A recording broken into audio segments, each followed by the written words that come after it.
Look at your arm. That shade, whatever it is, exists on someone else right now, on a different continent. Someone from a bloodline that hasn't touched yours in 70,000 years. They've never heard your language, never set foot on your soil, but they landed on almost exactly your color. The sun at their latitude asked the same question it asked your ancestors, and the wrong answer, on either side, meant their children didn't make it. Most people have an answer ready for this one.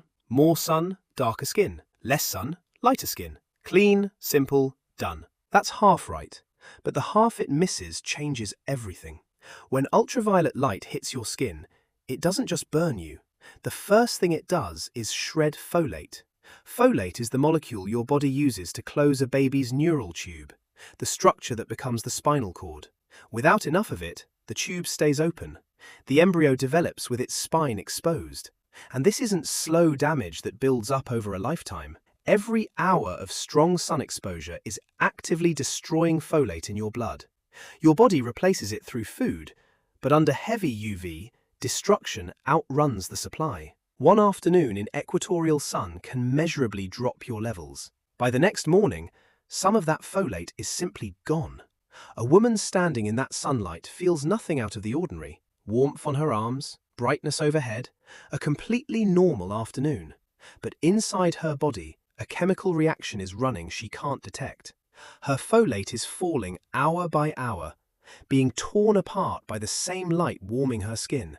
If she's pregnant, the window for her baby's spine to close correctly is getting smaller with every passing hour.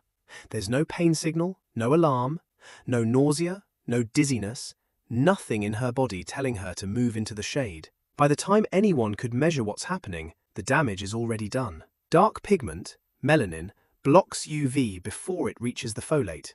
That's what deep color actually does. It sits between sunlight and the molecule that decides whether a spine seals shut. Melanin isn't color, it's armor. So why didn't evolution stop there? But the shield blocks more than danger. UV is also the only natural way your body makes vitamin D. Without it, bones don't harden. Children's legs bow outward. Spines curve. Pelvises narrow until giving birth becomes fatal. The immune system starts falling apart. In Northern Europe, winter days deliver a few hours of weak, angled light, sometimes less. At those latitudes, dark skin stops being protection and becomes a wall between your body and the only thing keeping your skeleton together. Light skin was the trade.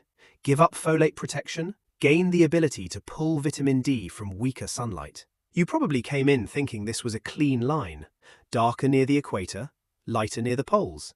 Simple adaptation, neat and tidy, but it's a seesaw. Stand on one end and your baby's spines are safer, but your bones are starving. Stand on the other and your bones are fine, but your folate is wide open. Every shade on the human spectrum sits somewhere on that balance point. Nobody chose their spot, and nobody gets to step off. Both shades cost you something. One exception makes the picture messier. The Inuit live at extreme northern latitudes with relatively dark skin.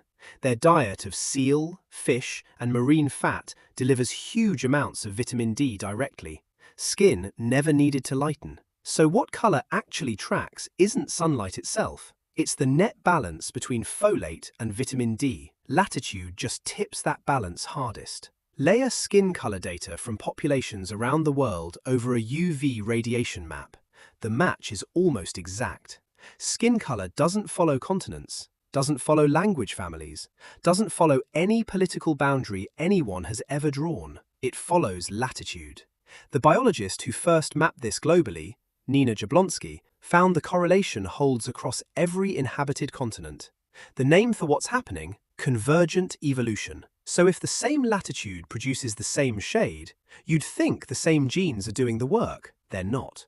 Indigenous Australians and South Indian populations have arrived at nearly identical dark skin, but the key genetic variants are different. Different mutations, different molecular roots, same outcome. Nobody carried dark skin from one group to the other. These populations split tens of thousands of years ago and never reconnected. Latitude was simply strong enough to force two unrelated groups to independently build the same answer. Strip every border off a globe. Erase the country names, the ethnic labels, the continental outlines people use to sort the world into categories. Paint in only 2 layers, UV intensity and skin color from hundreds of sampled populations. They line up almost perfectly. Where UV is high, skin is dark. Where UV drops, skin lightens. The categories we built around skin blur into nothing. The only pattern left is latitude. Centuries of identity organized around skin, hierarchies, borders, belonging, wars fought and laws written over who counts as what. And under all of it, one biological variable that latitude rewrites every few thousand years, using whichever genes happen to be available.